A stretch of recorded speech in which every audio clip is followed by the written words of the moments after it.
What's up guys, it's Chrome playing Siralim Ultimate, and this will be a short one also because it is fairly unoptimized. The reason is because after all it will be just win harder. I will show you the build in the planner. We are using the very strong Blood Mage specialization. Now for these anointments it was a little bit tough to find something that is truly fitting or the best ones that are making sense. Well, it's because the combination of two otherworldly visitors plus one proxy geist together with pure love in the spell slot is already so damn strong that, well, the rest of the build barely makes any sense anymore, because these few creatures already are nuking the enemies quite a lot. So after all, optimizing a team that is already winning quite hard wasn't really making any sense. And that's why the first three creatures could also be switched out with anything else relatively easy. Still, the one trait that is kind of important is called Tempest from the Phobos Banshee. So all single target spells have a 35% chance to cast on the entire enemy team. And yes, there's also an anointment or a perk called Befelgor, but after all I figured if your creatures are dying, this greater minion will run away, so for now I'm using Tempest. Now even in-game the build isn't very optimized. The Colossus Doombringer isn't even fused. Rise Above doesn't even carry an artifact. Same as the Carbuncle. I mean, absolute power kind of makes sense because we will cast a lot of spells. But after all, this is also kind of whatever. However, the Spirit one is quite strong, Dreams of Ice. So if my team gets healed, they gain some defense. This will be increased by Lord of the Castle, and even more increased via Vexed Invocation. To be honest, this spirit itself is one of my favorite creations of the recent time, and I guess I will use this one more often. Now coming to the core idea of this build, two otherworldly visitors with one proxy geist. These are using quite a lot of intelligence bonuses, some spell potency, and a 40% chance to make enemies sleep. This is of course some utility to help with survivability. So those otherworldly visitors have a trait, Love Thyself. After an enemy gains maximum health, this creature casts a Vitality Explosion on it. So Vitality Explosion makes it so that target takes damage equal to the amount of maximum health it has greater than its base amount. And as far as I know, this is not influenced by intelligence and spell potency. So it grows stronger and stronger over time, regardless of stat gainings via pure love. However, pure love is still influenced by intelligence and spell potency. So all in all, the combination of pure love and Vitality Explosion is a pretty strong one. We're gonna see in a moment. So the first visitor is fused with a smith that is helping with the debuff chances from those trick slots in the artifacts. And that is the reason why it is 41 instead of 21 or so. And both visitors are going with the trait Velox and their artifact. So this creature's first three permanent stat manipulating spell gems each have a 50% chance to be cast automatically at the start of battle. So the proxy geist isn't even fused with something because it's not necessary right now. And also its artifact is looking roughly the same as some of the visitors. And the last visitor goes with Battleborn, so the spell slot will have an increased chance of 10%. So I assume the total chance is roughly 35%. So now coming to the pretty important spell gems.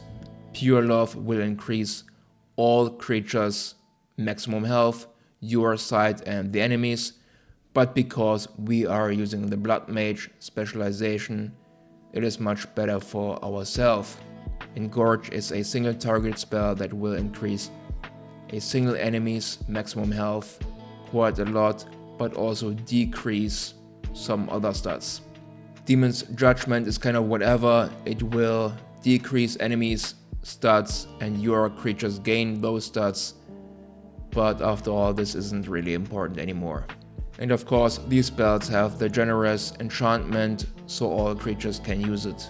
So let's not fuck around and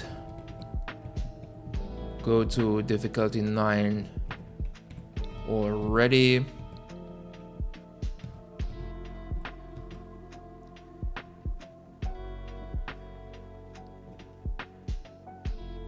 So my testing was okayish, even though I won't always win. Start of the fight doesn't look that amazing. Takes quite a bit of seconds or moments before Pure Love is kicking in.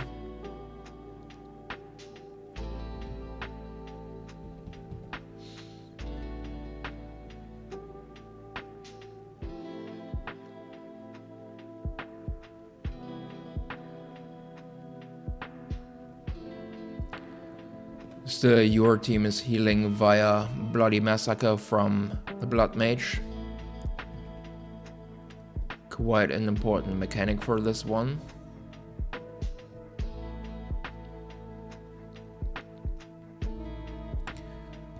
And that was the very first fight.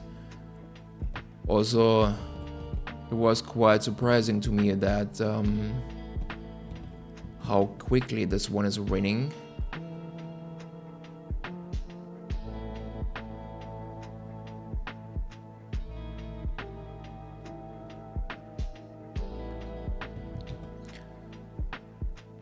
Dreams of Ice, of course, helping with defenses. Bloody Massacre is healing up.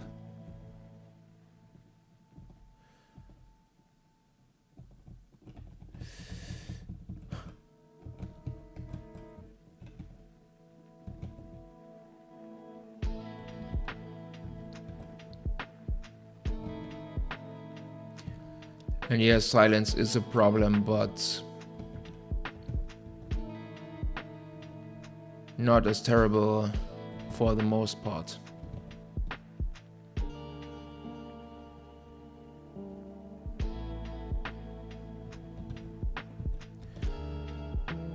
Again, it might take a moment, but after all, the scaling from Pure Love is way too insane. And all of a sudden, enemies are just exploding.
I might also can just attack because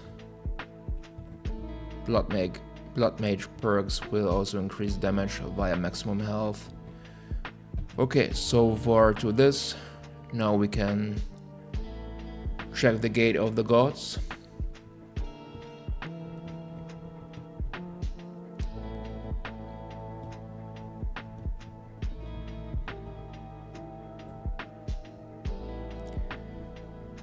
Now, believe it or not, when I started testing this build, I actually had 0 wins at the gates. And now with this one, I actually ascended the Blood Mage specialization. The first few wins wasn't that convincing. Took some tries, but after a little bit of optimization, the rest was quote unquote easy. I wasn't always winning, but to my surprise, even something like Siralim, Siralim, like even the harder ones were going down eventually. Let's try Siralim one more time. Could also be a case where I get nuked pretty heavily.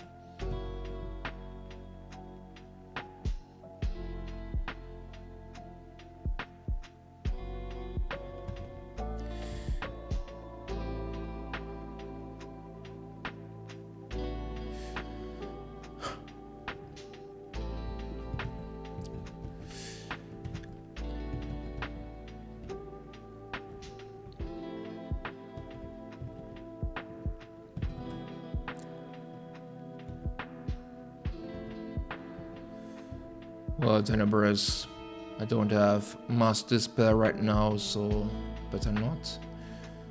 Tarun, I might get nuked. Let's try this one.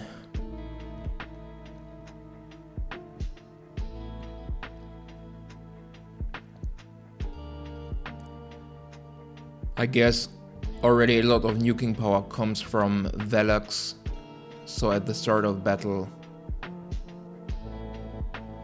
Pure Love has a pretty high chance to be cast.